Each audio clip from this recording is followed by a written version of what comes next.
এক অন্ধকার রাতে যেখানে বাতাসে হালকা কুয়াশা ভেসে চলেছে, হঠাৎ এক উজ্জ্বল সবুজ আলো ঝলসে উঠল। অদিতি, এক সাহসী কিশোরী, হঠাৎ লক্ষ্য করল একটি পরিত্যক্ত জঙ্গলের মাঝখানে লুকানো প্রাচীন মন্দির। মন্দিরের ভিতর অদ্ভুত আলো ফুটছে, আর দরজাগুলো যেন নিজেরাই খোলা বন্ধ হচ্ছে। হঠাৎ বাতাসে ফিসফিস। যে এখানে প্রবেশ করবে তার সাহস ও বুদ্ধি পরীক্ষা হবে। এক ভুল পদক্ষেপে সব হারাবে উ। অদিতি গভীর শ্বাস নীল এবং মন্দিরের ভেতরে ঢুকল। ভেতরের অন্ধকারে ঝলসে উঠল কয়েকটি রহস্যময় প্রতীক। হঠাৎ দরজার উপরে লেখা দেখা গেল। প্রথম ধাঁধা।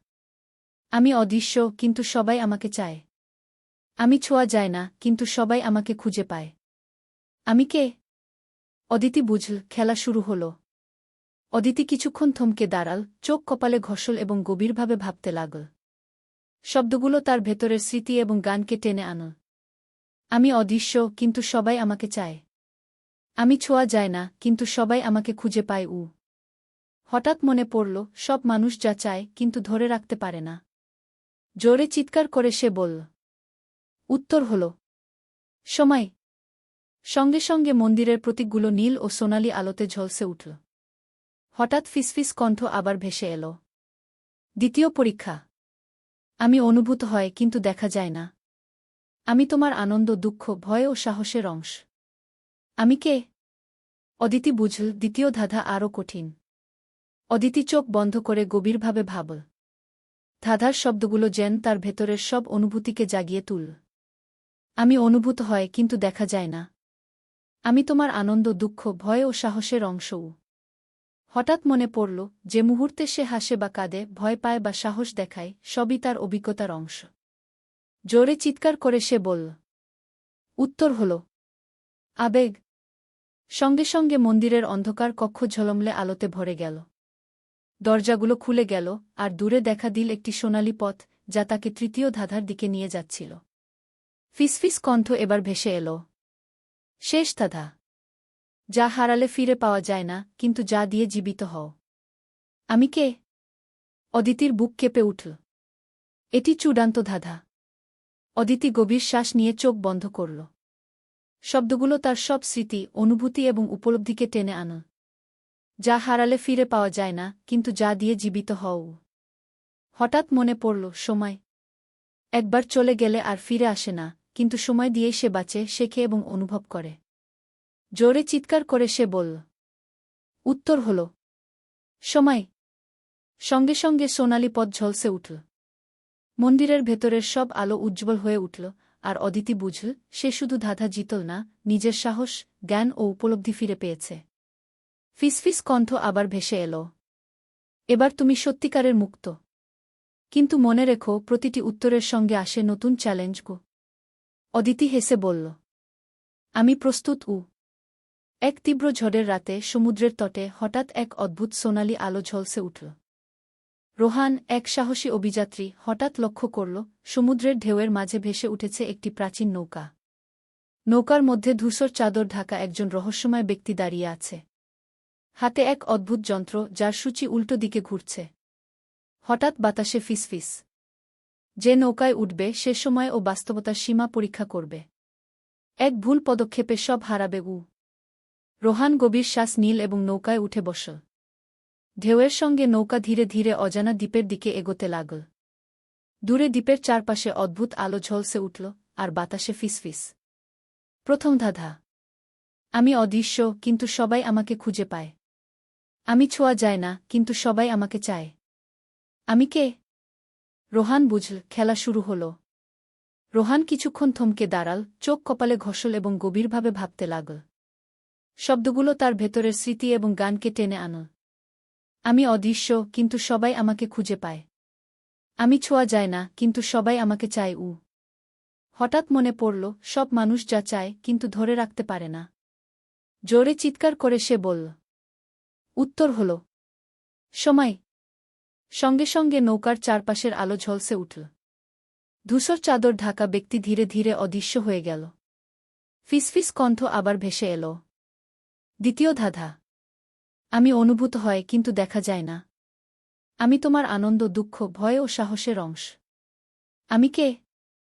রোহান বুঝল দ্বিতীয় ধাঁধা আরও কঠিন। রোহান চোখ বন্ধ করে গভীরভাবে ভাবল।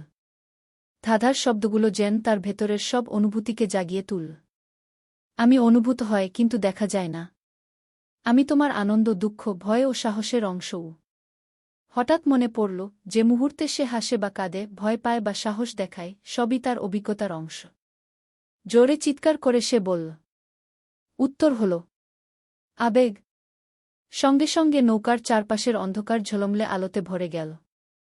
দূরে দেখা দিল একটি সোনালি পথ, যা তাকে তৃতীয় ধাঁধার দিকে নিয়ে যাচ্ছিল। ফিসফিস কণ্ঠ এবার ভেসে এল। শেষ ধাঁধা। যা হারালে ফিরে পাওয়া যায় না, কিন্তু যা দিয়ে জীবিত হও। আমি কে? রোহানের বুক কেঁপে উঠল। এটি চূড়ান্ত ধাঁধা। রোহান গভীর শ্বাস নিয়ে চোখ বন্ধ করল। শব্দগুলো তার সব স্মৃতি, অনুভূতি এবং উপলব্ধিকে টেনে আনা। যা হারালে ফিরে পাওয়া যায় না, কিন্তু যা দিয়ে জীবিত হও। হঠাৎ মনে পড়ল, সময়। একবার চলে গেলে আর ফিরে আসে না, কিন্তু সময় দিয়েই সে বাঁচে, শেখে এবং অনুভব করে। জোরে চিৎকার করে সে বলল। উত্তর হল সময়। সঙ্গে সঙ্গে সোনালি পথ ঝলসে উঠল। নৌকার চারপাশের আলো উজ্জ্বল হয়ে উঠল, আর রোহান বুঝল সে শুধু ধাঁধা জিতল না, নিজের সাহস, জ্ঞান ও উপলব্ধি ফিরে পেয়েছে। ফিসফিস কণ্ঠ আবার ভেসে এল। এবার তুমি সত্যিকারের মুক্ত। কিন্তু মনে রেখো, প্রতিটি উত্তরের সঙ্গে আসে নতুন চ্যালেঞ্জ গো। রোহান হেসে বলল। এক হালকা কুয়াশাযুক্ত ভোরে পাহাড়ের ঢালে হঠাৎ এক ঝলমলে নীল আলো ঝলসে উঠল। মায়া, এক সাহসী কিশোরী, হঠাৎ দেখতে পেল পাহাড়ের ভেতরে লুকানো একটি প্রাচীন গুহা। গুহার মুখে অদ্ভুত প্রতীক খোদাই করা, আর বাতাসে ফিসফিস শব্দ ভেসে আসছে। হঠাৎ বাতাসে ফিসফিস। যে এখানে প্রবেশ করবে তার সাহস ও বুদ্ধি পরীক্ষা হবে। এক ভুল পদক্ষেপ মানে চিরন্তন বিপদ। মায়া গভীর শ্বাস নীল এবং গুহার ভেতরে ঢুকল। অন্ধকারে ঝলসে উঠল কয়েকটি রহস্যময় সিংহদ্বার। হঠাৎ একটি ধূসর ছায়ামূর্তি দেখা দিল। তার চোখ লালচে জ্বলে উঠল, আর কণ্ঠে ফিসফিস। প্রথম ধাঁধা। আমি অদৃশ্য, কিন্তু সবাই আমাকে চায়। আমি ছোঁয়া যায় না, কিন্তু সবাই আমাকে খুঁজে পায়। আমি কে? মায়া বুঝল, খেলা শুরু হল। মায়া কিছুক্ষণ থমকে দাঁড়াল, চোখ কপালে ঘষল এবং গভীরভাবে ভাবতে লাগল। শব্দগুলো তার ভেতরের স্মৃতি এবং গানকে টেনে আনল। আমি অদৃশ্য, কিন্তু সবাই আমাকে চায়। আমি ছোঁয়া যায় না, কিন্তু সবাই আমাকে খুঁজে পায়। হঠাৎ মনে পড়ল, সব মানুষ যা চায় কিন্তু ধরে রাখতে পারে না। জোরে চিৎকার করে সে বলল। উত্তর হল সময়। সঙ্গে সঙ্গে গুহার চারপাশের অন্ধকারে নীল ও সোনালি আলো ঝলসে উঠল। হঠাৎ ফিসফিস কণ্ঠ আবার ভেসে এল। দ্বিতীয় পরীক্ষা। আমি অনুভূত হয় কিন্তু দেখা যায় না। আমি তোমার আনন্দ, দুঃখ, ভয় ও সাহসের অংশ। আমি কে? মায়া বুঝল দ্বিতীয় ধাঁধা আরও কঠিন। মায়া চোখ বন্ধ করে গভীরভাবে ভাবল। ধাঁধার শব্দগুলো যেন তার ভেতরের সব অনুভূতিকে জাগিয়ে তুলল। আমি অনুভূত হয় কিন্তু দেখা যায় না। আমি তোমার আনন্দ, দুঃখ, ভয় ও সাহসের অংশও। হঠাৎ মনে পড়ল, যে মুহূর্তে সে হাসে বা কাঁদে, ভয় পায় বা সাহস দেখায়, সবই তার অভিজ্ঞতার অংশ। জোরে চিৎকার করে সে বলল। উত্তর হল আবেগ। সঙ্গে সঙ্গে গুহার অন্ধকার ঝলমলে আলোতে ভরে গেল। দরজাগুলো খুলে গেল, আর দূরে দেখা দিল একটি সোনালি পথ, যা তাকে তৃতীয় ধাঁধার দিকে নিয়ে যাচ্ছিল। ফিসফিস কণ্ঠ এবার ভেসে এল। শেষ ধাঁধা। যা হারালে ফিরে পাওয়া যায় না, কিন্তু যা দিয়ে জীবিত হও। আমি কে? মায়ের বুক কেঁপে উঠল। এটি চূড়ান্ত ধাঁধা। মায়া গভীর শ্বাস নিয়ে চোখ বন্ধ করল। শব্দগুলো তার সব স্মৃতি, অনুভূতি এবং উপলব্ধিকে টেনে আনা। যা হারালে ফিরে পাওয়া যায় না, কিন্তু যা দিয়ে জীবিত হও। হঠাৎ মনে পড়ল, সময়। একবার চলে গেলে আর ফিরে আসে না, কিন্তু সময় দিয়েই সে বাঁচে, শেখে এবং অনুভব করে। জোরে চিৎকার করে সে বলল। উত্তর হল সময়। সঙ্গে সঙ্গে সোনালি পথ ঝলসে উঠল। গুহার ভেতরের সব আলো উজ্জ্বল হয়ে উঠল, আর মায়া বুঝল সে শুধু ধাঁধা জিতল না, নিজের সাহস, জ্ঞান ও উপলব্ধি ফিরে পেয়েছে। ফিসফিস কণ্ঠ আবার ভেসে এল। এবার তুমি সত্যিকারের মুক্ত। কিন্তু মনে রেখো, প্রতিটি উত্তরের সঙ্গে আসে নতুন চ্যালেঞ্জ গো। মায়া হেসে বলল। আমি প্রস্তুত। আমি প্রস্তুত।